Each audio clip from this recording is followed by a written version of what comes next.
예수 그리스도의 십자가의 사랑을 기억하는 사순절 네 번째 주일입니다. 이제 부활주일이 얼마 남지 않았는데요. 생명으로 오신 주님을 기억하며 소망하는 사순절의 기간을 어느 때보다 더욱더 거룩하고 진실하게 보내는 우리가 되길 원합니다. 오늘도 믿음의 걸음으로 이 자리에 참석하신 여러분의 삶 가운데 기쁨과 풍요와 생명이 넘치는 은혜가 깃들기를 주님의 이름으로 축원드립니다. 오늘 하나님께서 저와 여러분에게 주시는 말씀 사도행전 2장 14절에서 36절의 말씀을 중심으로 예수님을 아는 것이 힘이다. 예수님을 아는 것이 힘이다. 라는 제목으로 은혜를 나누고자 합니다. 우리에게 잘 알려진 우화 중에 코끼리에 관련된 이야기가 있습니다. 하루는 앞이 보이지 않는 여러 명의 맹인들에게 코끼리를 만지고 나서 코끼리가 어떻게 생겼는지를 말해보라고 그렇게 했습니다. 이 코끼리의 다리를 만진 사람은 코끼리는 마치 큰 기둥과 같이 생겼어 라고 이야기를 합니다. 하지만 코를 만진 사람은 아니야, 코끼리는 긴 호수처럼 생겼어 라고 반문을 합니다. 그런데 그때 코끼리의 배를 만진 사람은 말합니다. 고개를 갸우뚱거리면서 이상하다, 분명히 코끼리는 큰 벽처럼 생겼는데 라고 말을 했다고 합니다. 이처럼 똑같은 코끼리를 두고 저들은 각자 느끼고 만진 코끼리가 다르므로 전혀 다르게 표현을 하고 있습니다. 이 우화는 맹인들의 이야기가 아니라 바로 어떤 대상에 대해서 공통된 시각을 갖지 못하고 단편적인 시각을 갖고 사는 바로 저와 여러분의 이야기입니다. 여러분, 인간이 이렇게 무지하다는 거예요. 우리가 사실 느끼고 깨닫는 것이 전부가 아니라 한쪽 면이고 즉 극히 작은 일부분일 경우가 많다는 것입니다. 그래서 사람은 똑같은 음식을 먹어도 다들 다르게 평가를 하잖아요. 어떤 사람은 이 음식이 굉장히 고소하고 맛있다 라고 생각하고, 어떤 사람은 굉장히 느끼하고 이상하다라고 얘기해요. 또 어떤 사람은 이것이 굉장히 짭니다. 어떤 사람은 괜찮은데요 라고 얘기를 하잖아요. 각자의 입맛이 다른 거죠. 같은 음악을 들어도 어떤 사람은 굉장히 시끄럽게 들어요. 그런데 어떤 사람은 그 음악을 굉장히 즐겁게 청취하고 있습니다. 그런데 이것이 교회 안에서도 크게 다르지가 않다는 거예요. 우리가 교회를 오래 다녀서 신앙의 경륜이 높아질수록 큰 오해를 한 가지 하고 있는데, 바로 자신들이 예수님을 아주 잘 알고 있다는 착각을 하고 있다는 것입니다. 예수님이 누구신지 여러분, 성령께서 깨닫게 해주시지 않으면 우리는 절대로 예수님을 알 수가 없다는 것입니다. 오늘날 교회가 교회다워지지 못하는 이유는 바로 신앙생활을 이렇게 오래 했음에도 불구하고 변화가 일어나지 않는다는 거예요. 그리스도인들의 삶의 변화가 없다. 왜 이렇게 변화가 일어나지 않을까요? 바로 우리가 성경에서 말씀하고 있는 예수님께서 누구신가? 이거보다는 자신이 원하는 예수님만 골라서 믿고 있더라는 것입니다. 목회를 하다 보면 많은 사람들이, 많은 성도님들이 이제 설교를 듣고 은혜를 받았습니다 라고 종종 이야기를 합니다. 그런데 가만히 보면 하나님의 은혜는 날마다 받았다고들 하시는데 변화된 삶의 모습은 그들에게서 찾아볼 수가 없습니다. 여전히 우리의 인생의 주인은 자신이고 자신의 생각대로 살아가기 때문에 우리는 전혀 변화를 느끼지 못하고 산다는 것입니다. 왜 이런 현상들이 일어날까요? 바로 오늘 우리가 나눌 이 본문의 내용을 중심으로 이 질문에 대해서 여러분 성경 안에서, 말씀 안에서 해답을 얻으시기를 소망합니다. 오늘 본문의 내용은요, 이 사도행전에 기록된 사도 베드로의 설교하는 현장이 등장을 합니다. 이 수많은 사람들이 베드로의 설교를 받았어요. 그래서 그들이 하는 말이 여호와 하나님을 이제 내가 잘 알게 됐다. 하나님이 누구신지를 내가 이 말씀을 듣고 잘 알게 됐습니다 라고 얘기를 했어요. 그런데 그 뒤로 그들의 인생은 그야말로 완전히 변화가 되었습니다. 자신의 소유를 이제는 더 이상 자신을 위해 사용하지 않습니다. 주님의 뜻대로 사용하기 시작했다는 거예요. 이것이 바로 그들이 본을 보여준 삶의 변화라는 거죠. 예수님을 만나면 이처럼 변화해야 돼요. 성령의 은혜를 받고 성령의 충만함을 입으면 새 사람이 되더라. 이것이 하늘로부터 내려오는 기적임을 믿으시기 바랍니다. 한 사람이 변하기에 굉장히 힘들잖아요.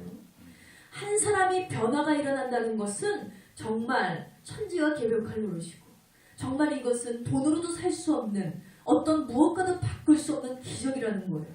그런데 이런 사람들이 변하기 시작했어요. 말씀을 듣고 성령의 충만함을 받고 하나님의 은혜를 알고 예수님이 누구신지를 알기 시작하면서부터 그들이 변하더라는 거예요. 아멘.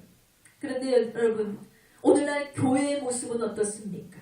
현재 예수 믿는 자녀들의 삶에서 이 사도행전에 나타난 성도들의 모습을 본다는 것은 매우 어려운 일이 됐다는 거예요.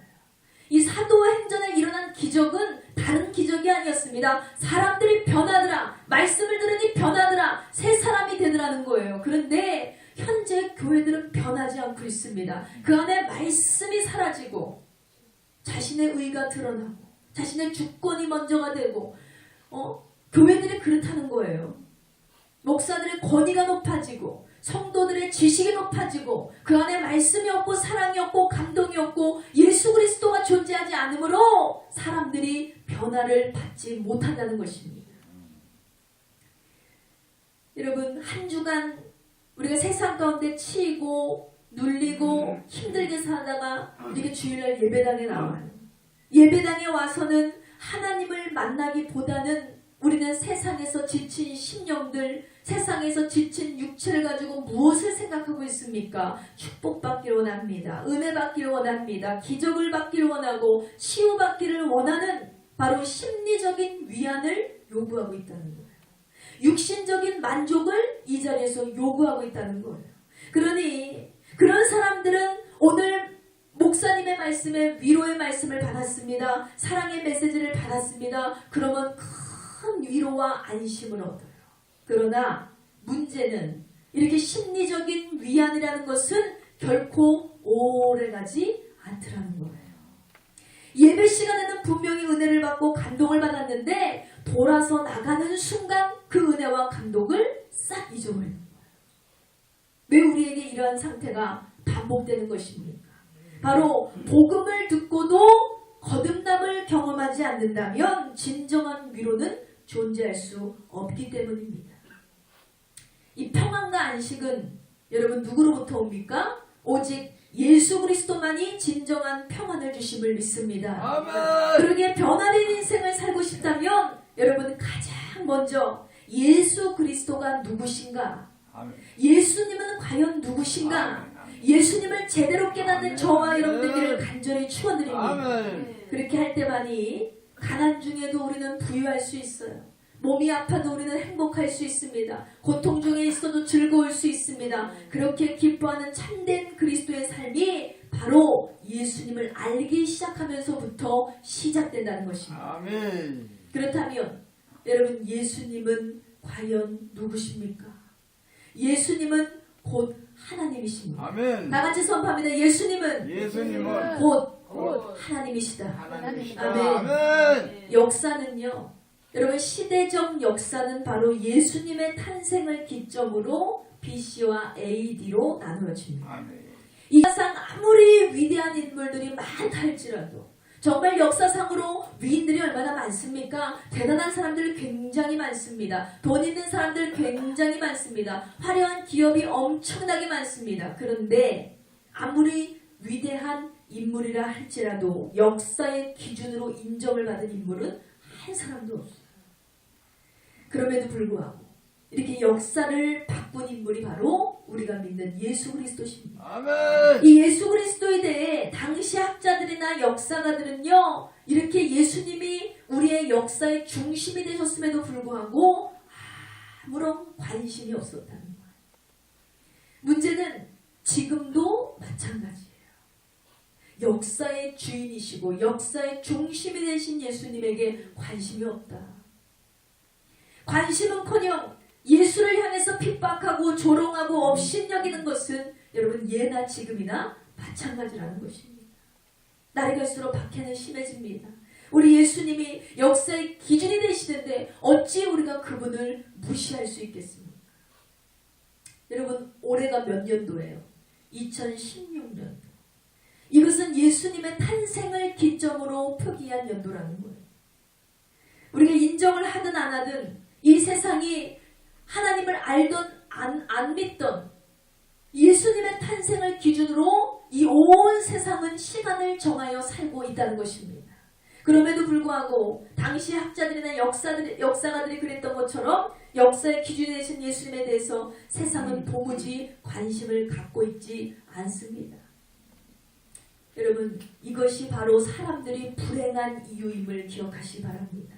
사람들이 불행한 이유가 뭘까요? 바로 하나님을 알지 못해요. 예수님을 만나지 못했기 때문에 사람들은 불안해하고 살아가고 있어요. 아멘. 예수님이 성자 하나님이신가 것을 모르기 때문에, 그분이 하나님이시라는 것을 알지 못하기 때문에 그분에 대한 관심은 요즘 어떻습니까? 연예인에 대한 관심보다도 못해요. 집에서 키우는 개나 고양이를 생각하기보다는 그 개나 고양이보다 더 못하게 예수님을 생각하고 있다. 그 사랑의 반도 예수님께로 나눠줄 수가 없는 그런 아주 가슴 아픈 요즘 교회의 현실입니다. 당시 유대인들도 여러분 마찬가지였어요. 유대인의 이스라엘의 3대 명절 중인 하나인 오순절. 이 오순절날 사람들이 예루살렘으로 몰려들었습니다. 그들은 화려한 예루살렘 성전에서 늘 그랬듯이 하나님의 이름을 불렀습니다. 하지만 정작 자신들이 죽인 예수가 하나님이라는 사실은 이들이 알지 못했다는 거예요. 사랑하는 성도 여러분, 기억하십시오. 우리가 종교적으로 우리가 활동하는 것, 이거 중요하지 않습니다. 우리가 하나의 종교의식 가운데 하나로 생각해서 교회 나오는 것, 이거 중요하지 않습니다. 우리가 아무리 성경을 많이 한다는 것, 이것도 물론 좋지만 성경을 많이 한다고 믿음이 좋은 건 아니에요. 바로 우리가 정말 은혜 받기 위해서는 하나님을 만나는 것이 가장 절실하다는 사실을 여러분 믿으시기 바랍니다. 그런데 이 당시에 이 사람들이요, 갑자기 오순절 마가 다락방에서 바람과 같은 소리와 불의 혀가 갈라지는 것 같은 것을 임하는 것을 이들이 보게 되었어요. 그리고 이 다락방으로 몰려들었는데 그때 이해할 수 없는 이 광경을 사람들이 목격하기 시작했습니다. 이 당시에는 제대로 교육을 받지 못한 갈릴리 사람들이요, 세계 각국의 언어로 하나님의 큰일을 말하기 시작했다는 거예요. 하지만 그들의 귀가 어두워져서 이들은 하나님에 전혀 관심이 없고 그들이 세술에 취했다고 조롱하기 시작했습니다. 많은 사람들이 저들이 취했나 보다, 저들이 막 이상한 말을 하네. 바로 복음이 선포되는 그 현장에서도 예수님에 대한 선입견을 가진 자들이 예수가 하나님이시란 사실을 여전히 깨닫지 못하고 있었다는 거예요. 여러분, 그렇습니다. 이 영적으로 눈이 어두워지면요, 여러분, 하나님의 임재가 가득한 그곳에서도 하나님의 살아계심을 인정하지 못한다는 것입니다. 제가 엊그제도 이 그랜드 힐튼 호텔 근처에 있는 한 인근의 선교회에 가게 되었습니다. 처음에는 이 육신의 육안으로 봤을 때는 그냥 가정집에 자그마한 예배당이 마련된 그런 처소였어요. 근데 그곳에서 중보를 하고 이제 말씀을 전하기 위해서 단위에 딱 섰는데 그때부터 성령의 역사가 저를 뜨겁게 장악하기 시작하는 거예요. 거기서 그치는 것이 아니라 기도 인도를 하는데 처음에는 아주 딱딱하고 털떠름한 표정의 성도들이 회개 입술이 열리기 시작하고 거기서 눈물로 통에 자복하며 막 기도하는 성도들이 일어나기 시작했어요. 그리고 계속 이어진 그 기도 가운데 여기저기서 몸을 일으켜서 강력한 기도를 하게 되었습니다. 그 현장 가운데 제가 함께 했고 분명한 것은 성령님께서 그 처소에 함께 임재하셨다는 사실입니다. 할렐루야. 여러분, 이 기적의 현장은 어느 곳에서만 일어나는 예배적인 현상이 아닙니다. 우리가 마음을 열고 우리의 뜻을 돌이켜서 주님께 초점을 맞추고 바로 성령의 임재하심을 기다릴 때 그곳이 여러분의 가정이든 식탁 앞이든 길거리를 걸어가든 우리가 어느 곳에나 성령의 은혜 가운데 은혜의 감격을 누리게 될 줄 믿습니다. 아멘. 근데 신기한 건요, 그 뜨거운 현장에서도 입에 본드를 붙인 줄 알았어요. 어떤 사람은 열어서 기도하지 않습니다. 절대로 찬양도 안 불러요. 입을 꽉 다물고 요동함이 없어요. 그래서 내가 가장 은혜로운 자인 양 어떤 한 사람이 거기서 혼자 성경책만 끝까지 보고 있더라고요. 절대적으로 예배 시작부터 끝까지 찬양도 관심이 없고 말씀도 은혜가 없고 무슨 기도할 생각이 없어요. 왜 앉아있는지 그 생각을 했어요. 이 같은 예배의 현장에 있는데 어떤 사람들은 은혜를 받고 감동을 받고 눈물을 흘리면서 주님을 부르짖고 외치고 기도를 하고, 또 어떤 사람은 아주 강박한 마음으로 마음의 빗장을 걸어 잠고 전혀 다른 곳에 있는 사람처럼 행동하더라는 거예요. 바로 이 본문에 기록된 사람들의 모습이 이러했다는 것입니다. 우리 본문 12절에서 13절 말씀 보세요. 사도행전 2장 12절에 13절입니다. 다 놀라며 당황하여 서로 이르되 이 어찌된 일이냐 하며, 또 어떤 이들은 조롱하여 이르되 그들이 새 술에 취하였다 하더라 그랬어요. 그래서 베드로가 억울하잖아요. 우리는 술에 취한 게 아니다. 성령에 취했어. 성령의 감동 가운데 우리가 이렇게 막 하나님의 은혜로 이렇게 하고 있는데 이들이 막 취했다 이러면서 조롱을 하니까 베드로가 11 사도와 함께 일어나서 증언을 합니다. 자신들은 새 술에 취한 것이 아니라 요엘 선지자가 예언한 성령을 받은 것이다. 아멘, 아멘. 너희들이 죽인 예수는 하나님의 정하신 뜻과 미리 아신 대로 내준 바 성자 하나님이시다. 할렐루야. 아멘. 이 베드로가 증거를 하고 증언을 했다는 거예요. 사랑하는 여러분, 예수님이 바로 성자 하나님이십니다. 믿으십니까? 아멘. 믿으시면 다 같이 선포합니다. 예수님께서 예수님께서 육신의 몸을 입고 육신의 몸을 입고 오신 하나님임을 오실 하나님을 믿습니다. 믿습니다. 아멘. 아멘.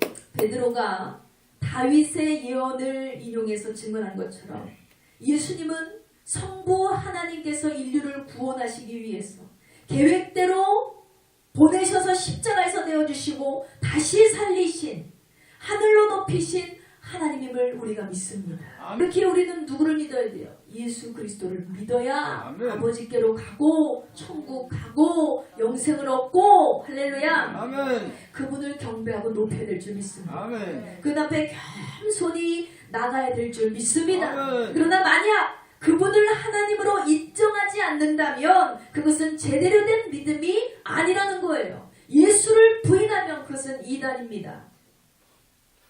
여러분, 한 발 더 나아가서 우리가 예수님이 누구실까 고민해 봐야 돼요. 예수님은 과연 누구십니까? 예수님은 우리의 주님이십니다. 아멘. 베드로의 증언대로 예수님이 만물을 지으신 하나님이시라면 그분은 마땅히 우리의 주님이심을 여러분 기억하시기 바랍니다. 아멘. 여러분이 인정을 하시든 안 하시든 이것은 엄연한 사실이에요. 아멘. 세상이 예수님을 인정하든 안 하든 이것은 엄연한 사실이라는 거예요. 아멘. 하지만 사람들은 예수님을 주인으로 인정하고 싶어 하지 않습니다. 복음을 전할 때 사람들이 복음을 받아들이지 않는 가장 큰 이유가 무엇입니까? 바로 예수님을 주인으로 모시면 자신의 뜻대로 더 이상 살아갈 수가 없기 때문입니다. 주님 뜻대로 살아야 되잖아요. 주인 마음대로 살아야 되잖아요. 그러니 사람들이 복음을 부인하는 거예요. 예수님을 인정하지 않고 복음을 받아들이지 않고 전도에 힘써도 사람들이 인정하지 않는 이유가 바로 이런 이유라는 거예요. 그러나 베드로는 사도행전 2장 36절에서 이렇게 증언합니다. 그런즉 이스라엘 온 집은 확실히 알지니 너희가 십자가에 못 박은 이 예수를 하나님이 주와 그리스도가 되게 하셨느니라 하니라 했습니다. 그렇습니다. 여러분, 제대로 된 인생을 살고 싶으시다면 십자가에 못 박힌 예수님이 주님이시다는 사실을 아셔야 된다는 거예요. 아멘. 그것을 알지 않고는 진정한 믿음이라는 있어요, 없어요? 없어요. 절대 없습니다.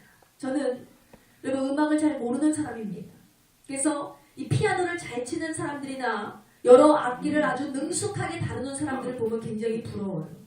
그래서 그런 열등의식이 좀 있어서 제가 막 옛날부터 생각해서 내가 결혼을 해서 아이를 낳으면 반드시 그 아이들은 음악을 많이 시켜가지고 어려서부터 악기를 배우게 해야지 이런 생각을 많이 했는데, 근데 요즘 엄마들은 어때요? 엄마들의 경쟁력이 굉장히 심해서 아이들의 재능을 살리고 어떤 정서적인 안정을 위해서 음악을 가르치는 것이 아니라 요즘 엄마들은 경쟁력에 따라서 아이들을 교육한다는 거예요. 엄마가 그런 아이를 어디로 보내더라. 요즘 다 이걸 하더라. 그러니까 학원이 하나 늘어나고 2개 늘어나고 3개 늘어나고 아이들이 숨 쉴 틈이 없습니다. 이 기계처럼 돌아가는 세상이라는 거죠. 결국에 애쓰고 그렇게 많은 아이들을 엄마의 욕심으로 길러봤자 그런 아이들이 참고 폭발하면 어떻게 돼요? 결국은 그 모든 것을 완전히 놔버리는 거예요. 그럼 비싼 과외나 학원이 무슨 소용이 있겠습니까? 바로 이거예요. 우리가 아무리 비싼 고가의 악기를 제대로 우리가 만난다 할지라도 고가의 악기를 우리가 구입한다 할지라도 그 악기가 주인을 제대로 만나지 못하면 아무런 의미가 없다는 전혀 쓸모없는 악기가 되어버리고 말입니다. 아무리 좋은 인류대학에서 학업을 해도 그가 그에 따르는 직업을 얻지 못한다면 그것은 어쩌면 헛수고가 될 수 있다는 것입니다. 마찬가지예요. 하나님께서 천지를 창조하시고 모든 인류를 주관하시고 우리의 생사화복을 주관하시는 하나님께서 그 높으신 위대하신 영원하신 하나님께서 우리를 자녀 삼아주시면 뭐합니까? 내가 자녀다운 삶을 살아가지 않는데 내가 예수님을 알기를 힘쓰지 않고 예수님의 뜻대로 살아가려고 하지 않고 예수님을 내 마음의 주인으로 모셔드리지 않고 여전히 내 뜻대로 내 마음대로 살아가면 하나님께서 나를 자녀 삼으신 이유가 아무런 의미가 없다는 거예요. 내가 예수 믿는 의미가 없어요. 내가 교회 다니는 의미가 없습니다. 여러분 예수를 확실히 믿으시기 바랍니다. 한마디로 우리가 제대로 내 재능을 알고 진가를 알려면 어떻게 돼요? 그 사람이 갖고 있는 가치를 제대로 드러내듯이 내가 예수님을 알기만 하면 내가 예수 그리스도 그분을 제대로 알기만 하면 정말 그분 뜻대로 살아가지 않을 수가 없다는 것입니다. 자기가 주인된 삶에서 여러분 예수 그리스도가 주인된 삶으로 반드시 변화를 경험하시는 저와 여러분 되시기를 주의 이름으로 축원드립니다. 아멘. 여러분 왜 우리의 인생 이 최고의 인생 만족한 인생 우리가 하나님께서 주셨는데 분명히 주셨는데 우리는 왜 이것에 대한 만족이 없을까요? 바로 주인이 바뀌지 않았기 때문입니다. 내가 주인된 삶에서 여전히 내가 주인이에요. 교회를 다니지만 예수를 만났지만 은혜를 받았지만 말씀을 알고 있지만 여전히 내가 내 삶의 주인이라는 거예요. 우리의 삶에 기적은 없습니다. 삶의 변화가 없습니다. 응답이 없습니다.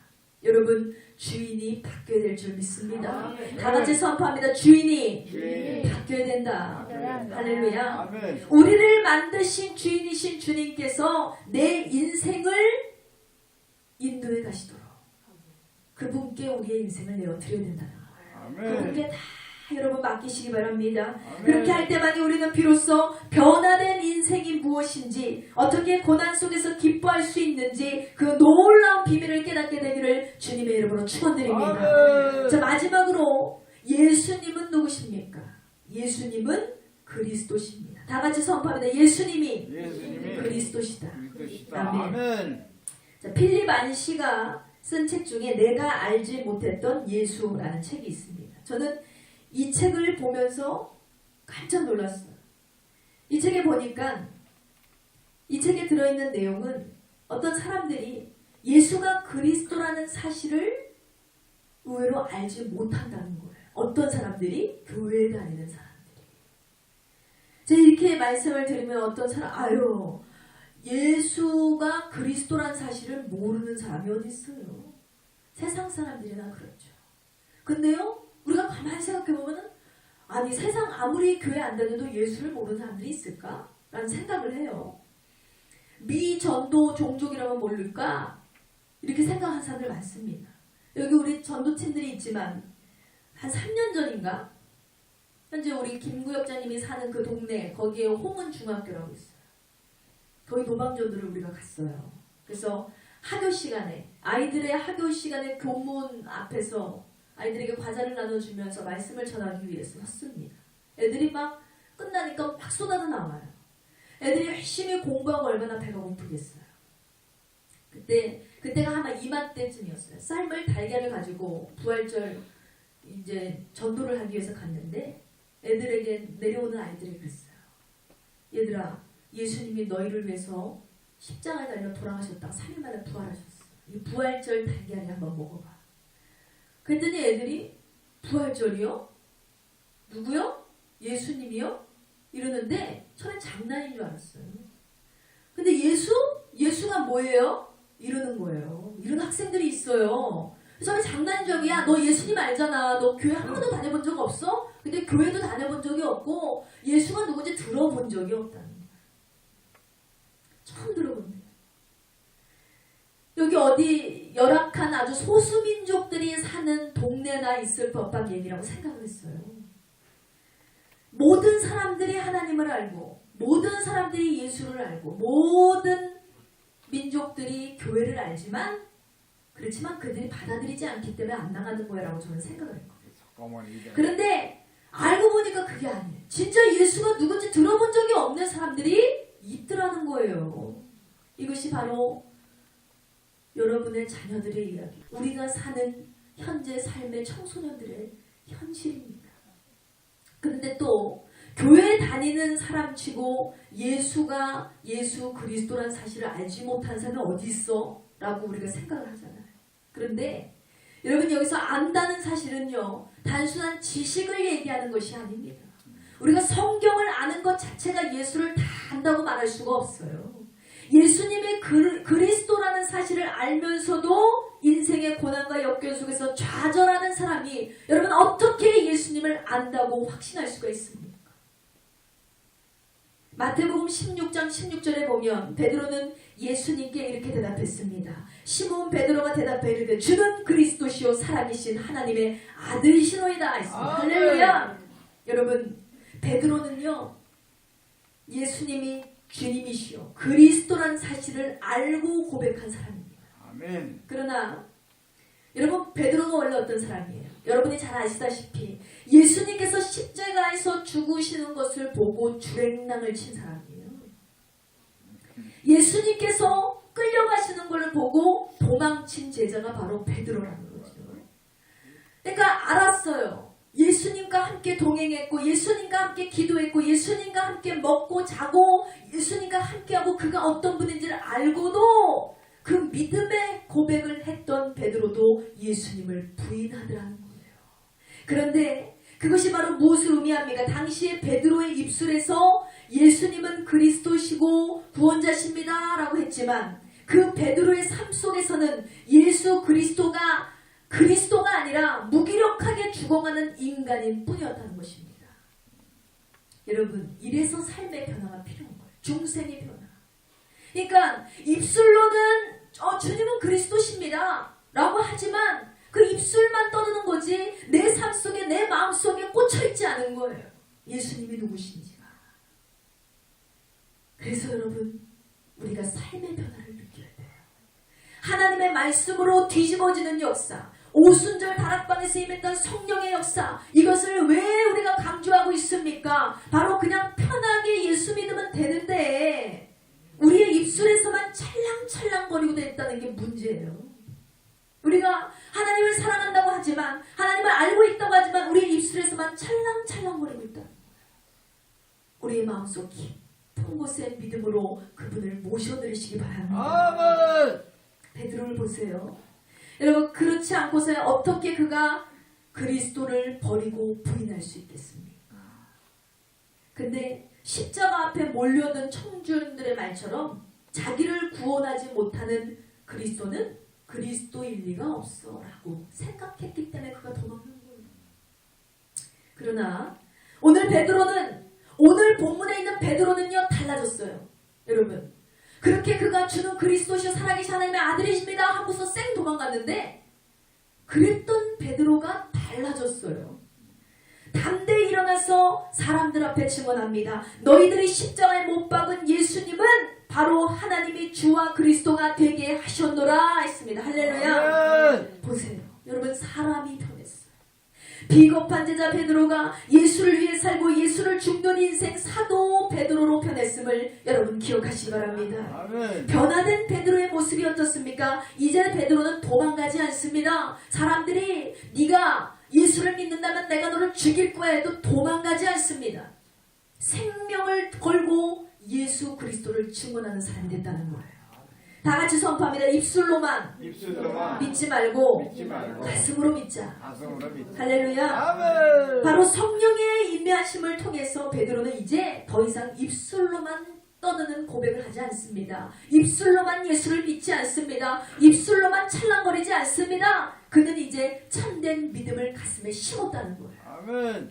그리고 그 믿음으로 다시 한번 고백합니다. 예수가 그리스도시다. 아멘. 말씀의 결론을 맺습니다. 사랑하는 여러분, 진정 예수님은 하나님이십니다. 아멘. 믿으십니까? 아멘. 그분은 온 우주 만물을 지으신 분이고 우리의 인생의 주인이시라는 거예요. 그런데 그런 분이 죄와 허물로 망가진 우리들을 구원하기 위해서 이 땅에 오셨습니다. 그렇다면 한 가지 여러분 스스로가 되물어야 돼요. 너 진짜 믿니? 예수가 우리의 구원자란 사실을 믿니? 예수가 내 죄를 사하여 주셨다는 것을 믿니? 스스로 여러분 자문하셔야 됩니다. 여러분 우리에게 필요한 것은요 단순히 성경적인 지식이 아닙니다. 우리의 가슴으로 진심으로 어린아이처럼 예수님이 하나님이심을 고백하는 것이 가장 중요하다는 사실을 기억하시기 바랍니다. 그래야 베드로처럼 도망가지 않아요. 아멘. 여러분 교회 다니다가 쌩하고 도망가면 그거 안 되는 거잖아요. 그러므로 저와 여러분의 삶이 우리의 고백하는 믿음의 증언이 되도록 더욱 충성되고 신실한 믿음의 권속들이 되기를 주님의 이름으로 축원드립니다. 이 시간 기도합니다. 하나님 앞에